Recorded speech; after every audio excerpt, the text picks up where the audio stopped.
Nah, di sini nih yang pengen gue bagi sama kalian. Ada 12 tips atau 12 perkara. Bukan, maksudnya ada 12 apa ya, rangkuman yang bakal gue kasih ke kalian.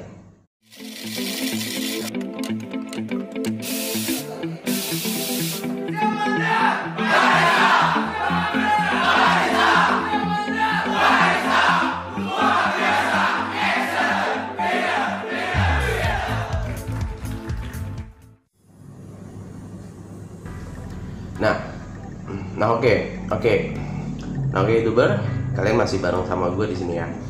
Itu di saat kalian nanti akan mengikuti suatu ujian untuk dapetin sertifikat dari BNSP sebagai seorang barista yang profesional, itu ada 12 tips yang bakal gue kasih ke kalian, atau 12 masukan yang biasanya nggak jauh-jauh dari itu sih sebenarnya kurikulum mereka gitu.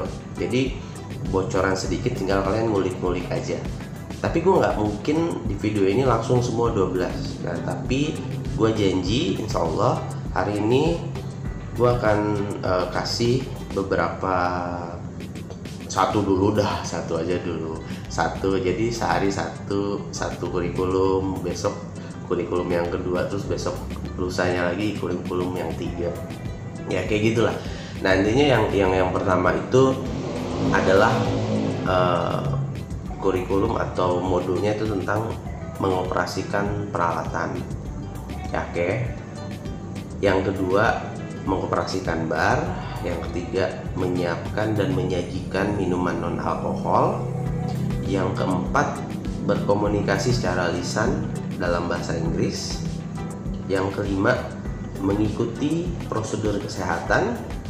Dan yang keenam, mengelola peralatan dan perlengkapan. Ketujuh, itu mengelola bahan baku. Yang kedelapan, bekerja sama dengan kolega dan pelanggan. Kesembilan, menangani situasi konflik.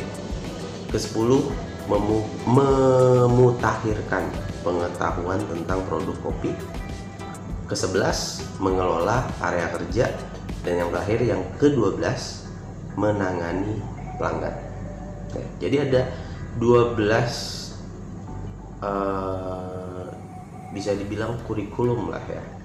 12 kurikulum yang tentunya itu bisa dipergunakan buat kalian sebagai acuan di saat kalian pengen atau kalian diuji untuk ikut kompetensi dari BNSP sebagai seorang barista yang profesional.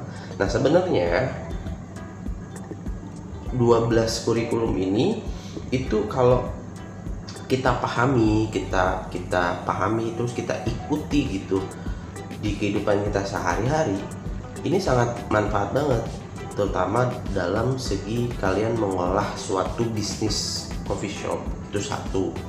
Yang kedua, kalian bisa terapkan di sebagai seorang karyawan barista gitu loh, di coffee shop yang kalian kerjakan saat ini.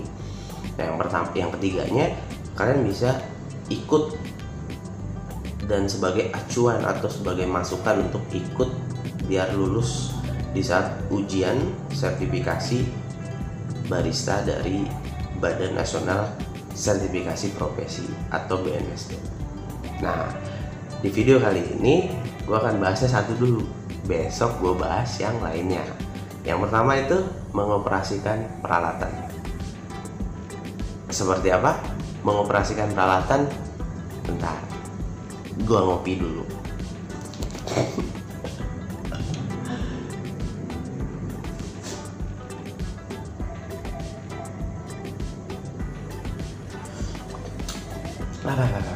Panas.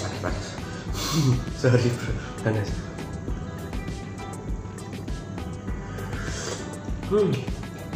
Enak kali. Oke.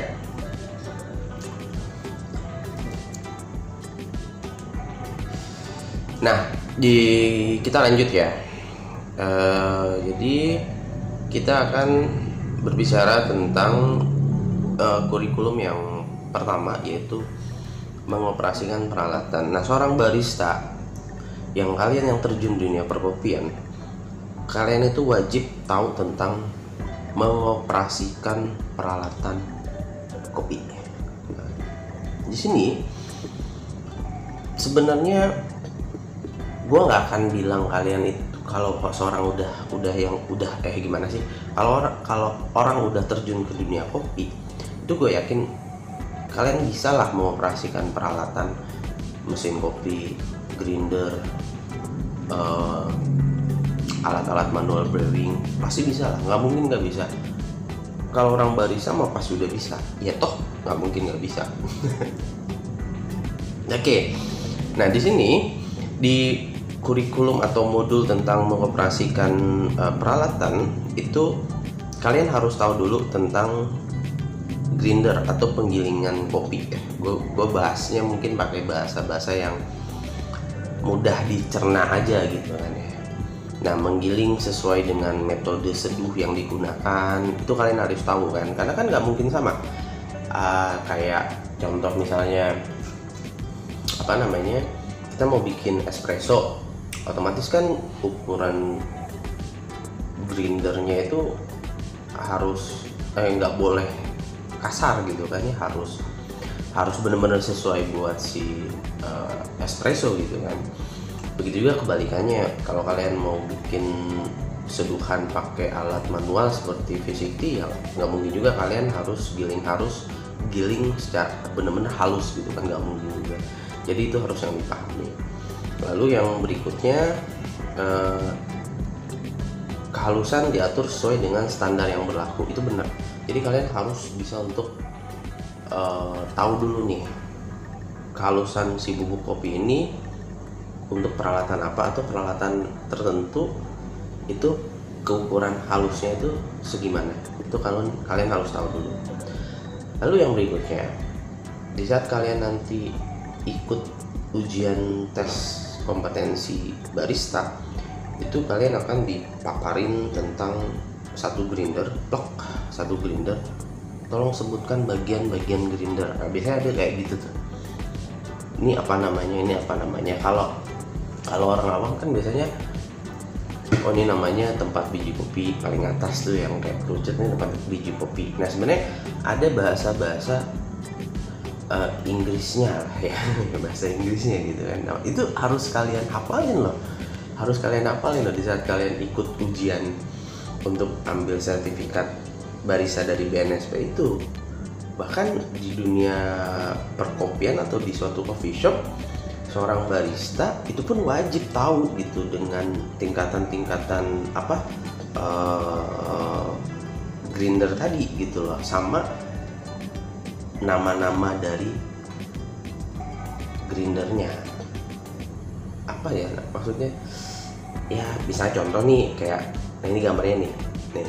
Nah kan di situ ada bin hopper, lid gitu kan, berarti tutup gitu kan ya.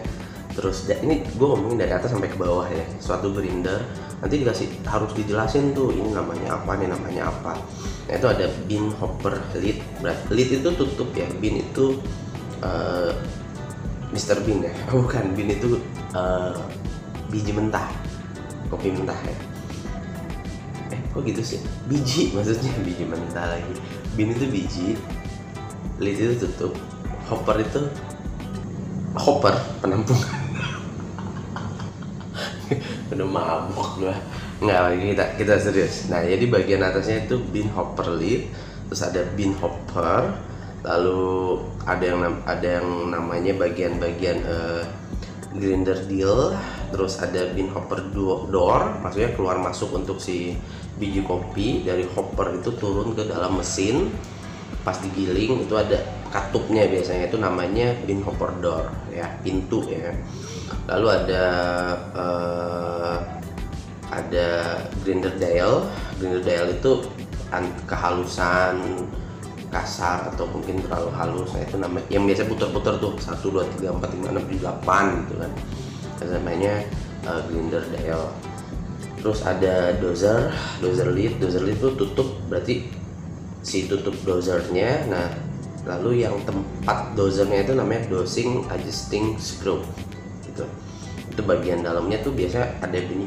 Kalau kalian kalau kalian mau ambil si bubuk kopi, taruh di bawah si dozernya itu ada pak pak pak pak pak. Nah itu namanya apa ya namanya ya? Mana sih namanya? Ya itulah pokoknya. Ada tuh bagian-bagian di situ. Lu liatin. Lu liatin pokoknya bagian-bagian itu dihafal ya. Itu bagian-bagian si grinder kopinya ya. Oke.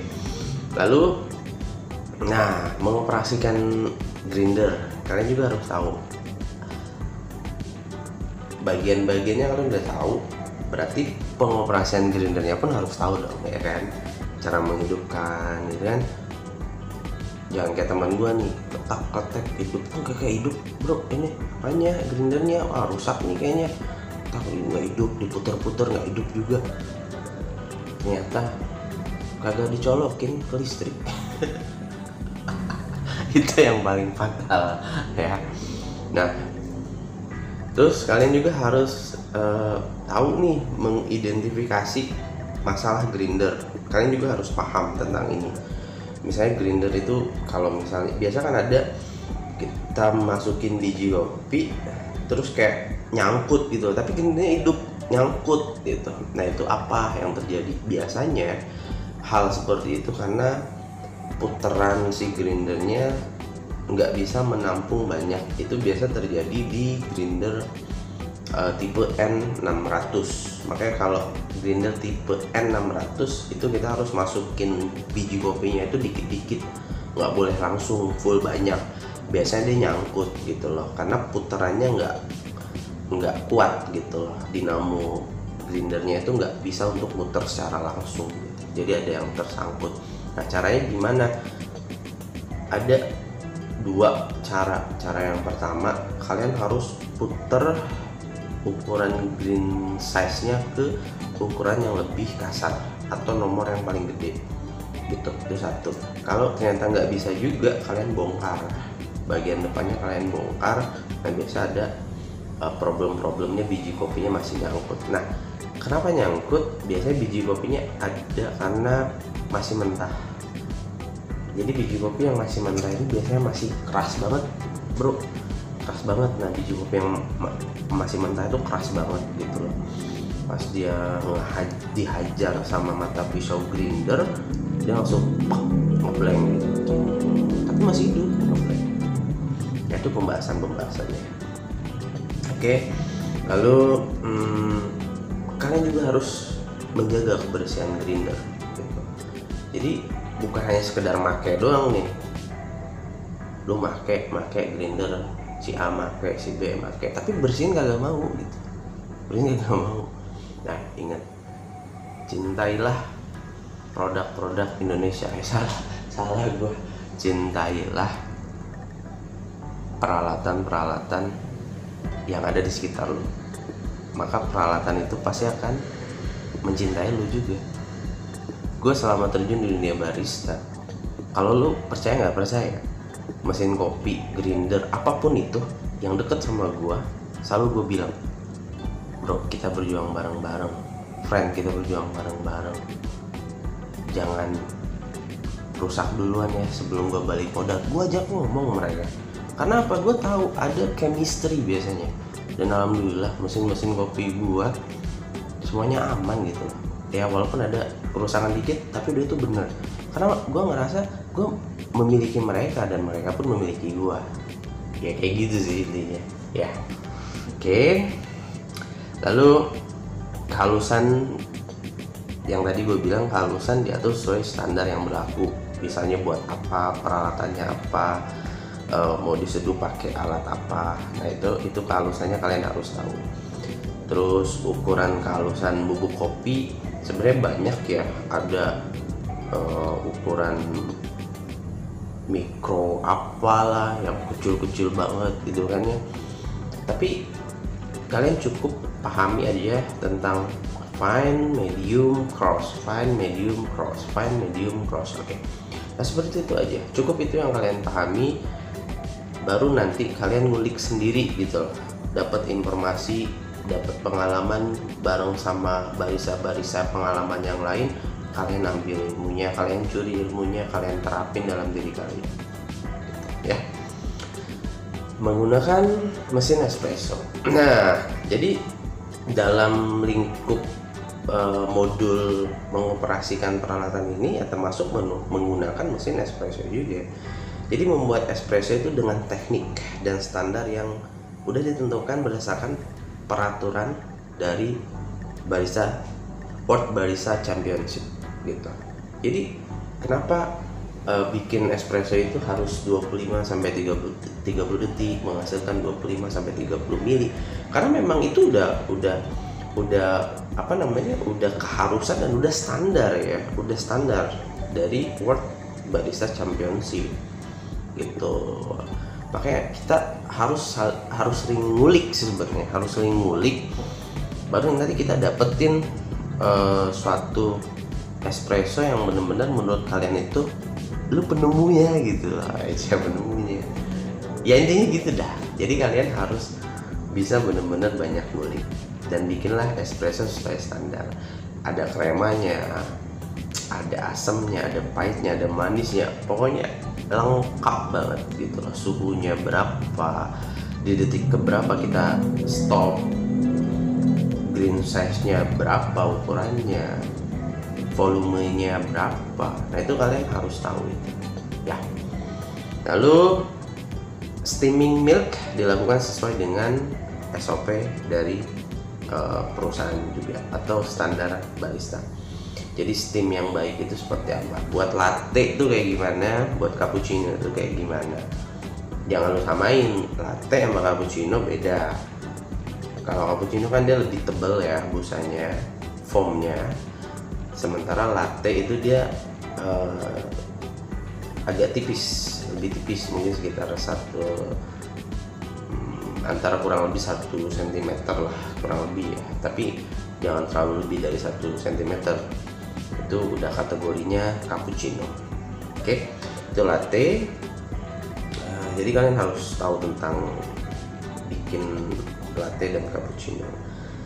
Dan berikutnya itu membuat espresso itu sesuai dengan teknik dan standar yang telah ditentukan berdasarkan peraturan World Barista Championship. Seperti yang tadi gue bilang, mengenal perkembangan mesin espresso. Nah jadi nanti kalian tuh di saat ikut ujian tes untuk dapetin sertifikat BNSP barista, itu kalian harus mengenal dulu nih perkembangan mesin espresso gitu. Bukan hanya sekedar untuk ikut ujian BNSP baru kalian ngulik-ngulik, tapi ini perlu banget buat pengetahuan di baristanya kalian gitu loh, pengetahuan tentang dunia perkopian gitu. Apalagi kalian yang selalu setiap harinya di belakang bar deket sama mesin espresso, dan kalian harus tahu sejarah mesin espresso itu tahun berapa, di mana ditemukannya. Nah, gue gak akan bahas di sini, bukannya gue nggak tahu, kalian ngulik aja sendiri ya. Tahun berapa, siapapun nemunya pertama kali mesin espresso. Lalu kalian juga harus menjelaskan cara kerja mesin espresso manual, mesin espresso semi otomatis, dan full otomatis. Jadi kan mesin espresso kan banyak, sama kayak motor juga, ada motor manual, motor otomatis. Jadi motor matic maksudnya. Nah, mesin espresso pun sama, ada yang manual, ada yang otomatis. Jadi kalian harus tahu dulu nih. Coba deh kalian lihat tuh mesin di bar kalian itu kategorinya apa, mesin espresso yang manual atau yang semi otomatis atau yang full otomatis ya. Kalau udah ketemu tulis di komentar, tulis di kolom komentar. Nah, yang berikutnya adalah steam milk atau bikin busa susu ya. Itu kalian harus mengenal beberapa jenis ya, tipe, komposisi, dan nilai gizi dari susu ya. Nggak semua susu murni itu bisa dipergunain untuk bikin latte art sama bikin cappuccino. Jadi ada beberapa susu yang bisa untuk dibikin foam ya. banyak kok teman-teman yang pernah nyoba pakai susu A, ternyata kita ngomong merek boleh nggak sih? Boleh aja kali. Kayak misal contoh kita pakai susu UHT atau susu full cream yang merek UHT ya kan, Frisian Flag misalnya, atau Ultra Milk gitu, itu foamnya itu nggak bertahan lama. Mereka jadi busa tapi foamnya itu nggak bertahan lama dan rasanya pun nggak terlalu creamy gitu ya. Beda sama susu yang fresh milk dari Diamond gitu atau Greenfield seperti itu. Jadi kan nggak semua susu bisa untuk di steam ya. Sama susu beruang juga, susu beruang nggak bisa. Itu lagi heboh-hebohnya masalah susu beruang, orang rebutan, padahal mah susu beruang sama susu yang lain mah sama aja sebenarnya, nggak ada ngaruhnya. Orang bilang minum susu beruang biar sehat, nggak ada ngaruhnya, sama baik bro. Susu beruang sama susu HT sama Diamond sama baik, bener ya gue bilang, nggak ada bedanya. Itu mungkin branding dari pihak susu beruangnya yang luar biasa itu marketingnya. Oke, dan kalian harus tahu nih mengenal teknik melakukan frothing dan pouring. Jadi frothing itu bikin foam susunya, big foamnya dulu tuh kalian harus tahu dulu. Itu ada yang namanya stretching, rolling, heating, sama smoothing. Apa sih yang tadi gue sebutin? Cari aja atau bantuin yang tahu, bantuin tulis di kolom komentar step by step untuk steam milk itu apa aja ya, sama dikasih penjelasannya. Kita berbagi ilmu bareng-bareng ya di sini. Lalu pouring itu ya nuang di saat kalian bikin udah jadi nih foamnya, terus kalian mau pouring, itu memang pouring. Kalian mau bikin latte art, cappuccino, itu namanya pouring. Cara penuangannya punya tekniknya masing-masing ya. Lalu yang berikutnya ya tentang peralatan digunakan sesuai dengan fungsinya berdasarkan SOP perusahaan. Itu tadi penggunaan barista tools tuh banyak ya, kayak tamping mat, knock box, nah itu brush tools, terus scale, timer, thermometer, nah itu termasuk dalam barista tools ya. Itu kalian pun harus paham cara penggunaannya. Dan penggunaan steamer atau steam wand juga kalian juga harus mengerti step by stepnya tadi gitu loh. Pertama kali untuk mau melakukan steam, apa yang harus dilakukan? Biasanya flash dulu, terus baru melakukan proses steam wand atau proses steam milk ya, kayak gitu ya. Terus setelah itu apa yang harus dilakukan? Apakah dibiarin aja? Nggak juga, berarti kalian harus tahu nih tahap-tahapannya gitu. Harus pakai lap yang agak lembab supaya kan biasanya kalau di steam wand itu di stang steamnya itu, kalau kita habis bikin foam atau habis bikin steam milk, biasanya kan masih ada tuh sisa-sisa susunya tadi. Nah itu cara ngelapnya harus pakai lap yang agak sedikit lembab, nggak boleh terlalu kering atau terlalu basah gitu ya. Nah itu jadi nanti kalau kalian dikasih ikut ujian kompetensi sebagai seorang barista yang profesional di BNSP, kalian akan disuruh ikutin praktek gitu lah. Pihak penguji itu, gue kasih tahu, pihak penguji itu bukan hanya ngeliatin pas jadinya doang. Bro, bikin latte art, lu bikin latte art bagus nih, gak gambar kuda, gambar apa, gambar badak, gambar gajah, bagus.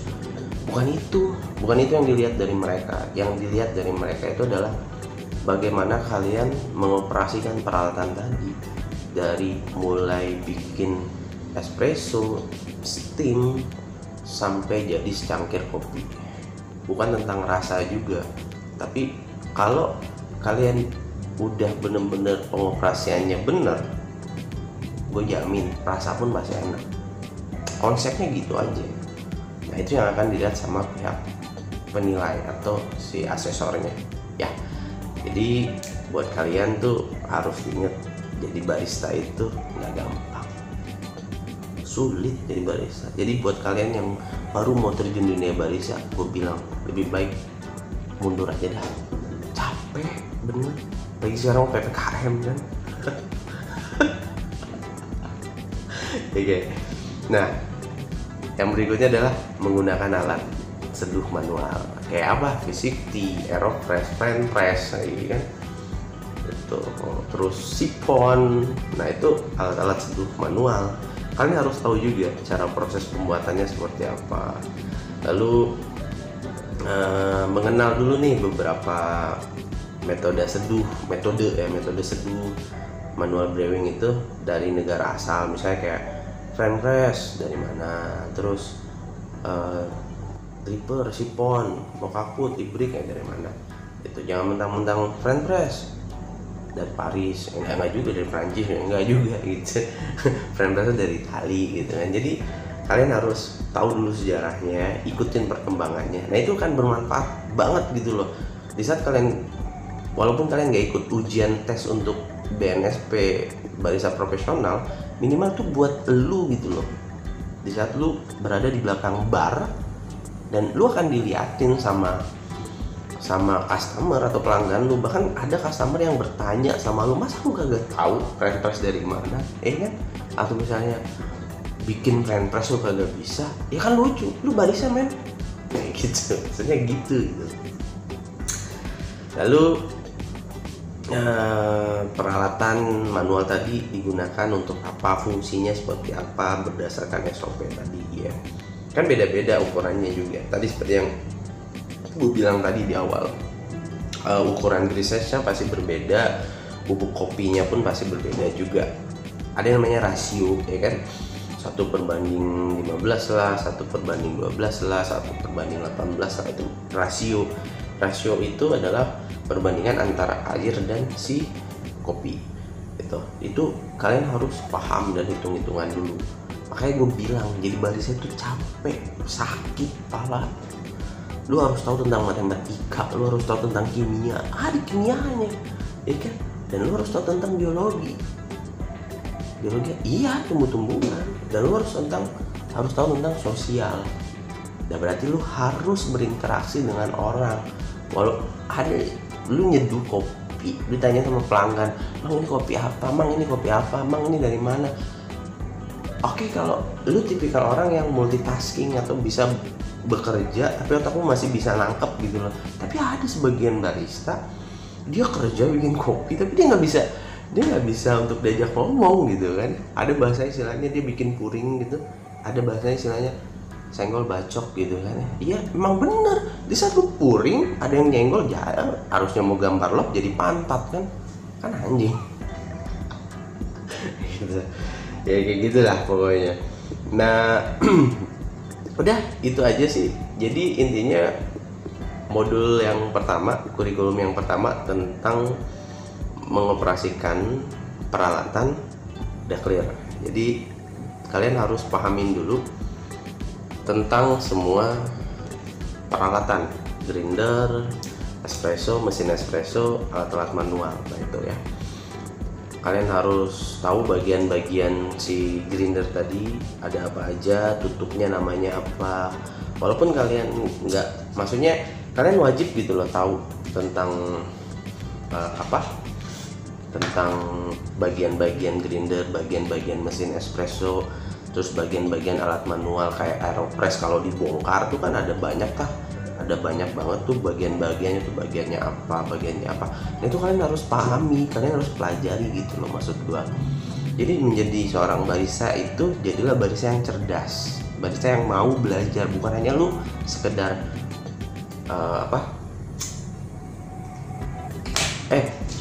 gua mau pesan apa kak? Kopi latte. Oh cepet-cepet tuh bikin kopi latte gitu. Bukan tentang hanya kopi latte doang men. Barista itu tentang cara lu memperlakukan peralatan-peralatan yang ada di sekitar lu gitu loh. Barista itu adalah soul gitu, jiwa yang istilahnya lu bete, lu nggak mood, terus lu dipaksa bikin kopi, dan gue yakin kopi lu nggak akan bakal enak kalau memang jiwa lu tuh udah menyatu dalam dunia profesi barista. Jujur kalau gue pribadi kayak gitu, gue nggak bisa bikin kopi kalau gue lagi nggak mood nih, atau emosional gue lagi muncak gitu. Terus gue disuruh bikin kopi, kagak enak kopi gue, bener gue aja kagak mau minum. Tapi kalau gue lagi happy, have fun gitu, gue buset, asli bikin kopi enak, bener dah. Oke, gitu aja video gue dari hari ini. Maksudnya kita ketemu besok di part kedua tentang part kedua apaan ya? Gue lupa. Part kedua itu tentang bentar bro, mengoperasikan bar. Jadi ada 12 kurikulum, 12 tips, 12 kunci buat kalian sukses di dunia barista. Nah, yang pertama tadi udah mengoperasikan peralatan, dan nanti di part kedua gua akan membahas tentang mengoperasikan area bar. Oke, gitu aja. Salam sehat, tetap jaga kesehatan, jangan lupa minum vitamin, jangan terlalu banyak merokok, ya sekali-sekali nggak apa-apa lah ya. Pokoknya kalau ada apa-apa kontak gue aja. Jangan lupa like, subscribe ya, subscribe juga biar gue semangat, biar gue cepet dimonetize juga dan dapat cuan dari YouTube. Sama jangan lupa tulis komentar tentang apa-apa aja yang lo tahu tentang mengoperasikan peralatan. Kita sharing dan berbagi di sini bareng-bareng. Assalamualaikum warahmatullahi wabarakatuh. Bye.